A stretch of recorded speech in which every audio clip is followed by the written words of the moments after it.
Good evening, this is Melissa with the Stock Swoosh, and I'm doing a video tonight on the play that I did today, which is ZUMZ, Z-U-M-Z.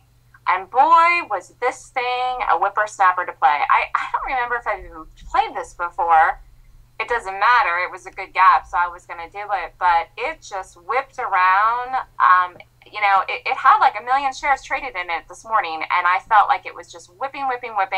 And all day it kind of traded like this. It just felt like it wasn't trading fluidly, even though it had so much volume in it. You see it was over 3 million shares in the day, but it just was trading so bizarre, specifically on the 1-minute chart. But I did a good job of getting it today, so I'm happy with myself. I stuck with it. I had the conviction.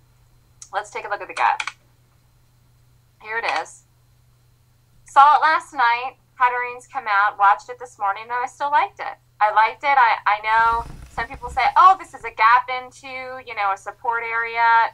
No, this was a good gap. I used my rating system to rate this in the morning. I liked it. I had 100% conviction it was going to work.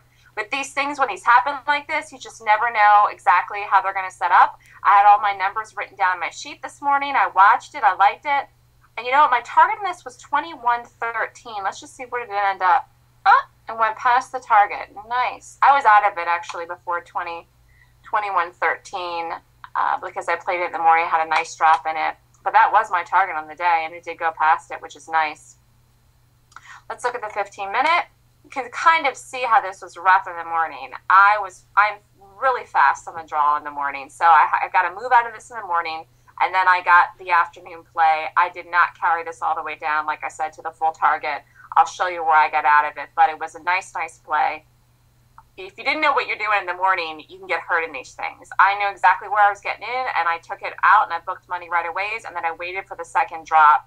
I didn't get scared out of this, even though this bar here, you see this bar here went up over this area here. See, it triggered on a 15-minute sell setup at 10:15, but I did not get off the play when it did this. Now, why? Okay? Because it ran up here to a number, 22.15, which is a number I had written on the sheet, which is a resistance number, and I knew that was okay as soon as it held there. I didn't want to see it go over that. I will also comment and say that I'm allowing this to happen here, which is really not that big of a deal. This doesn't do anything wrong here. But I'm allowing this to happen because remember, the gap down was fairly large. The gap down was fairly large, and when it opened in the morning, it fell right away. Fell on morning pre-market, fell right away on the open, and then bounced, fell again, and then bounced. So this isn't doing anything wrong here. This isn't a reason to get scared off the stock. I know it triggered on the 15, and I know I really want these to hold, and it's great to see them hold. But again, this is why after you get your morning, you got to wait. You got to wait for the stock to tell you it's ready to go. And here was not enough of a bounce for this to get ready to go. And also, I want to make note here, this is 10:30. Let's quick look at the market. The market was hugely bullish and just ran all day, was in a power trend all day, barely pulled back. If you weren't in the market this morning on the open, you got no entry. And so I saw what the market was doing. I saw what ZUMZ was doing, and it was helping me get more conviction in not in ZUMZ on the gap and then also retaking it. Let's just see really quickly. This is 10:30, okay? This is 10:15 where that triggered on the 15 into 10:30 on that ZUMZ. So you see why it triggered and wasn't going to carry on because the market was continuing on here, okay? The market was just nothing but a power trend up. But remember, in the morning, ZUMZ gap down and fell, and the market was doing this. So I didn't get off the gap. I stayed with it. I had conviction. I got my first play. And then I waited, and that second 15-minute was just, the first 15-minute, was just too soon. You had to give it a little more breathing time. So I did. I left it rally up to the next resistance level. Why? Because the market was doing this, and the gap down was large. Doesn't mean I'm not going to play it. It just means I can't have some crazy expectations on this thing to just drop like a rock and fall all morning, specifically when the market's doing what it's doing. So you see here, you can look at this even if I don't blow it up so much, you can see how there's nothing wrong. It's like doing a step up and then it's stepping itself down. And then this pop up here held, 2207. The top of this bar was 2209. It kept making lower lows. It was fine. Tried really hard to break 2192. Really hard to break 2192, 2192, 2192, 2192. Every time I was in this way before it broke. And if you didn't get in before it broke, you didn't get in. You didn't even get filled. I had trouble getting filled short in these two bars here where I was in this play. I mean, that's how hard it was to get in this thing. Nobody wanted this.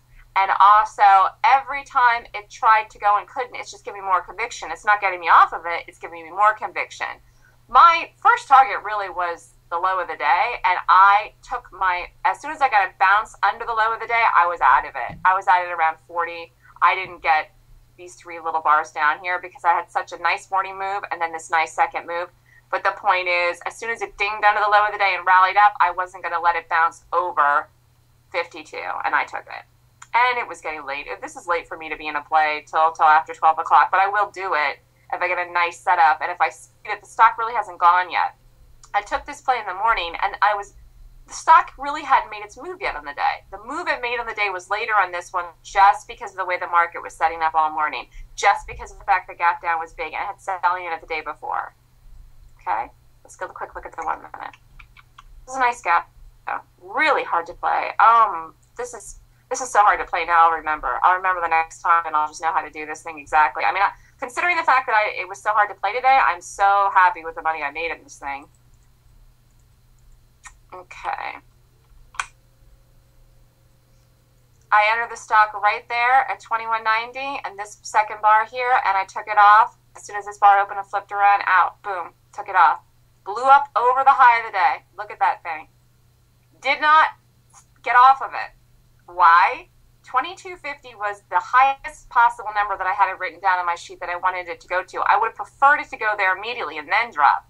But it set up, I took it, I made money in this play. Then it rallied up over it. If you didn't book the money here and get out when this flipped around, you got out with a loss. So that's why you have to, I mean, this had a nice 50 cents drop. Boom, I'm booking it because I'm going to get back in, okay? So I see this happen here. You wait. I did take a little bit here of a second play into this drop, and I booked a little bit more. So I had one play, a second little play, and then I waited. And then I got this second move, and you can see it here better. I was into this rally up here. Into this rally up here a little bit, and then I added here as soon as this bar flipped around right here and held it. And I actually lowered my stop then. Up until that point, my stop was over 21.16. As soon as this happened over here going into 12 o'clock, I do not want to see this go up over this area here past noon, okay? And you see what this is? 21.15, 21.15, okay? So this is how I knew what to do this. I know this over here. It was tough to play, though. Was very tough to play. I know it looks easy now that I'm explaining, but I'm just telling you, this isn't easy. This is not a beginner trade.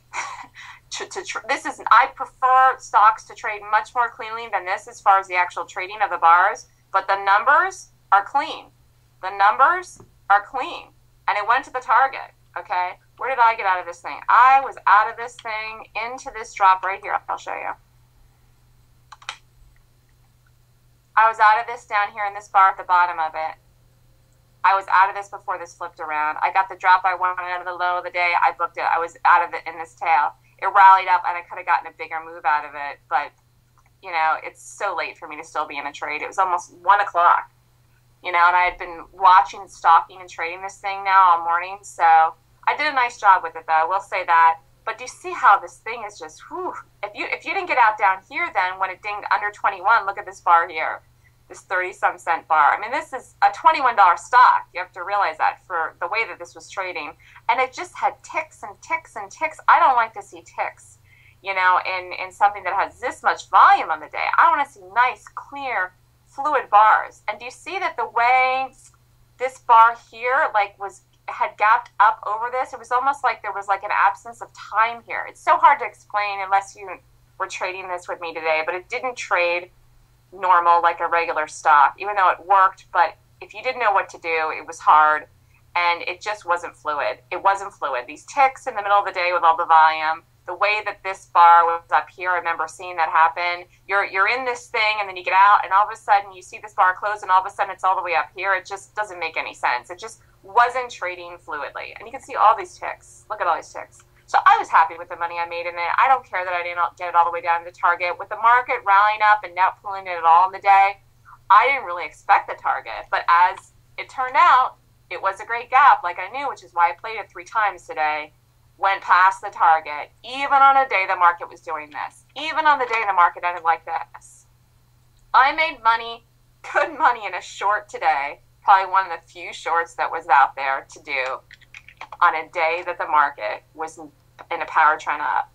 That's why you need to take my class, because I know how to read gaps so well that I can make money, good money, shorting something like this on the day that has a big gap down, a red bar the day before, and in a bullish power trend long market, I'm shorting this thing at every place I need to perfectly.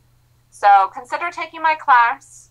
The next one I'm doing is November 11th and 12th and 17th and 18th. If you have any questions, please feel free to contact me at melissa@thestockswoosh.com, and have a great night.